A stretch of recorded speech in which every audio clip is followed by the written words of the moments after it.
পৰা বাংলাদেশী খেদাৰ নামত যি ধৰণে অসম আৰক্ষী আৰু অসম চৰকাৰে ভাৰতীয় নাগৰিকৰ ওপৰত অন্যায় আৰু অত্যাচাৰ কৰি আছে এইটো কোনো পধ্যে সহ্য কৰিব নোৱাৰি। আমি স্পষ্ট কৈছোঁ, প্ৰকৃত বাংলাদেশী যদি অসমত আছে তাক চালি জাৰি চাই বাংলাদেশৰ লগত প্ৰত্যাৱৰ্তন চুক্তি কৰি তেওঁলোকক বাংলাদেশ প্ৰেৰণ কৰক, তাত আমচুৰ সদায় সহযোগিতা থাকিব। কিন্তু বাংলাদেশী বিতৰণৰ নামত যি ধৰণে অন্যায় আৰু অত্যাচাৰ কৰি আছে, যি ধৰণে মানুহৰ ওপৰত চৰকাৰে আক্ৰোশমূলক দমন নীতি আৰম্ভ কৰিছে, এইটো আমি কোনো পদ্ধতিতে মানি ল'ব নোৱাৰোঁ। কাৰণ আজি চাওক, বাংলাদেশী খেদাৰ নামত আজি NRCত নাম আছে, আজি তেওঁলোকৰ সকলো ধৰণৰ পুৰণা নথি পত্ৰ আছে, আধাৰ কাৰ্ড আছে, ভোটাৰ কাৰ্ড আছে, থকাৰ পিছতো তেওঁলোকে আজি শ মানুহক সন্দেহজনকভাৱে আজি বিভিন্ন থানাত আটক কৰি ৰাখিছে। আৰু আমি বিভিন্ন কেছ দেখিছোঁ, যিবিলাক মানুহৰ কেছ চলি আছে, যিবিলাক মানুহ ইতিমধ্যে ট্ৰাইব্যুনেলৰ ট্ৰায়েল চলি আছে, সেইবিলাক মানুহক তেওঁলোকে উঠাইছে। যিবিলাক মানুহ হাইকোৰ্ট সুপ্ৰিম কোৰ্টে বেল দিছে, ইতিমধ্যে ভাৰতীয় বুলি ডিক্লেয়াৰ কৰিছে, সেইসকল মানুহক উঠাই আছে। তাৰমানে এইটো সম্পূৰ্ণভাৱে পৰিকল্পিতভাৱে অসমৰ মুখ্যমন্ত্ৰী ডাঙৰীয়া, অসমৰ গৃহ বিভাগ, বৰ্ডাৰ পুলিচে মিলি অসমৰ ভাৰতবৰ্ষৰ বিশেষকৈ অসমৰ মুছলমানসকলক, ধৰ্মীয় সংখ্যালঘুসকলৰ ওপৰত এইটো অত্যাচাৰ কৰা হৈছে। গতিকে এই অত্যাচাৰ স্পষ্টভাৱে আমি কৈছোঁ বন্ধ কৰাৰ কাৰণে আমি দাবী উত্থাপন কৰিছোঁ। বাংলাদেশী আছে, বাংলাদেশী চালি জাৰি চাই প্ৰত্যাৱৰ্তন কৰক, তাত কোনো আপত্তি নাই আমাৰ, তাত সহযোগিতা থাকিব।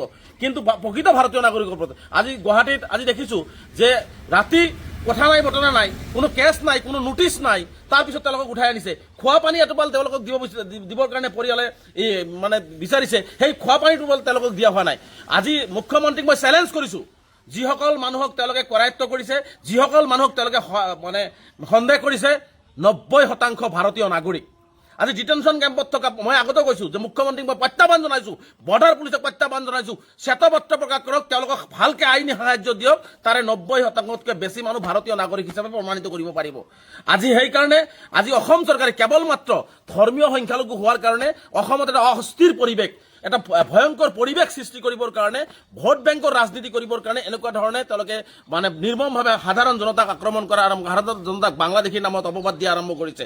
আজি বিভিন্ন কেছ চলি আছে, সেই কেছ চলা মানুহক তেওঁলোকে উঠাব নোৱাৰে।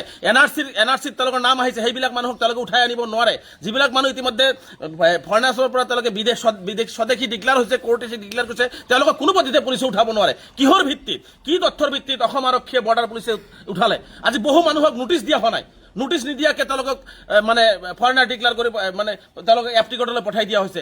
আজি 2013 চনত, 14 চনত, 15 চনত বহু মানুহ তেওঁলোকে ভাৰতীয় হিচাপে কোৰ্টে তেওঁলোকক স্বীকৃতি দিছে, তাৰপিছত আকৌ নতুনকৈ তেওঁলোকক নোটিছ নিদিয়াকৈ তেওঁলোকক ফৰেনাৰ বনাই দিয়া হৈছে। গতিকে ইয়াত সম্পূৰ্ণ এটা ভয়াৱহ চক্ৰান্ত কৰা হৈছে, ভয়াৱহ ষড়যন্ত্ৰ ৰচনা কৰা হৈছে। অসমখনত এটা অগ্নিগৰ্ভ পৰিস্থিতি সৃষ্টি কৰিবৰ কাৰণে হিমন্ত বিশ্ব শৰ্মা ডাঙৰীয়াই ৰাজনীতি কৰিবৰ কাৰণে এনেকুৱা ধৰণৰ কথা কৈ আছে আৰু এনেকুৱা ধৰণৰ কৰ্মবিলাক কৈ আছে। গতিকে আমি স্পষ্টকৈ কৈছোঁ, বিদেশী মানুহক ভালকৈ চিনাক্ত কৰি বাংলাদেশ হওক, নেপাল হওক, তেওঁলোকৰ লগত প্ৰত্যাৱৰ্তন চুক্তি কৰি প্ৰেৰণ কৰক। কিন্তু এই যে যিটো নিৰ্মম অত্যাচাৰ, যি ধৰণে এটা ভয়ংকৰ পৰিৱেশ ৰচনা কৰিছে, এইটো অসম চৰকাৰ, বৰ্ডাৰ পুলিচে বন্ধ কৰিব লাগে, স্পষ্টভাৱে বন্ধ কৰিব লাগে।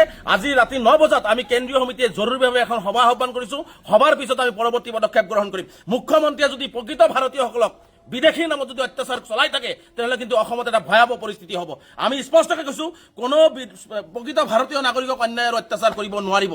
আমি স্পষ্টকৈ কৈছোঁ যে কোনো ভাৰতীয় নাগৰিকক তেওঁলোকে অন্যায় আৰু অত্যাচাৰ কৰিব নোৱাৰিব। আৰু মই পুনৰবাৰ বৰ্ডাৰ পুলিচ, DGP মহোদয় আৰু অসমৰ মুখ্যমন্ত্ৰীক মুকলি প্ৰত্যাহ্বান জনাইছোঁ, তেওঁলোকে যিবিলাক মানুহক অন্যায় আৰু অত্যাচাৰ কৰি আছে, তাৰে 90%তকৈ অধিক মানুহ ভাৰতীয় হয়। আৰু এইটো কথা স্পষ্ট, আজি এজন মানুহক তেওঁলোকে গ্ৰেপ্তাৰ কৰিছে, হাজাৰ হাজাৰ তেওঁলোকৰ পৰিয়াল আছে, তেওঁলোকৰ অংশী বংশী আছে, 14 পুৰুষ তেওঁলোকে ভাৰতীয় নাগৰিক কেনেকৈ হ'ল? যদি এজন মানুহ বিদেশী হয়, তেওঁলোকৰ বংশী কেনেকৈ তেওঁলোকৰ অসমৰ বাসিন্দা হয়, ভাৰতৰ বাসিন্দা হয়, ভাৰতীয় নাগৰিক হয়? এই জবাব অসমৰ মুখ্যমন্ত্ৰী দিব লাগিব, ইয়াৰ উত্তৰ DGP মহোদয় দিব লাগিব। গতিকে সেইকাৰণে স্পষ্টভাৱে মুখ্যমন্ত্ৰীক কৈছোঁ, এই ধৰণৰ নিৰ্মম অত্যাচাৰ, এই ধৰণৰ নাটক মুখ্যমন্ত্ৰীয়ে বন্ধ কৰক, অন্যথাই কিন্তু অসমত এটা ভয়াৱহ পৰিস্থিতি হ'ব। আৰু ইয়াৰ বাবে সম্পূৰ্ণ গৃহ বিভাগ, অসমৰ মুখ্যমন্ত্ৰী জগৰীয়া হ'ব। আৰু আমি আজি 9 বজাত আমি কেন্দ্ৰীয় সমিতিৰ বিশেষ জৰুৰী সভাৰ পিছত আমি পৰৱৰ্তী পদক্ষেপ গ্ৰহণ কৰিম। কোনো পদ্ধতিতে ভাৰতীয় নাগৰিকৰ অত্যাচাৰ সহ্য কৰা নহ'ব আৰু বিদেশীৰ লগত আপোচ কৰা নহ'ব। বিদেশী যদি আছে, চালি জাৰি চাই, পুংখানুপুংখ কাগজ পাতি চাই তেওঁলোকক সকলো ধৰণৰ ব্যৱস্থা কৰি বিদেশলৈ প্ৰেৰণ কৰক, আমচুৰ সহযোগিতা থাকিব।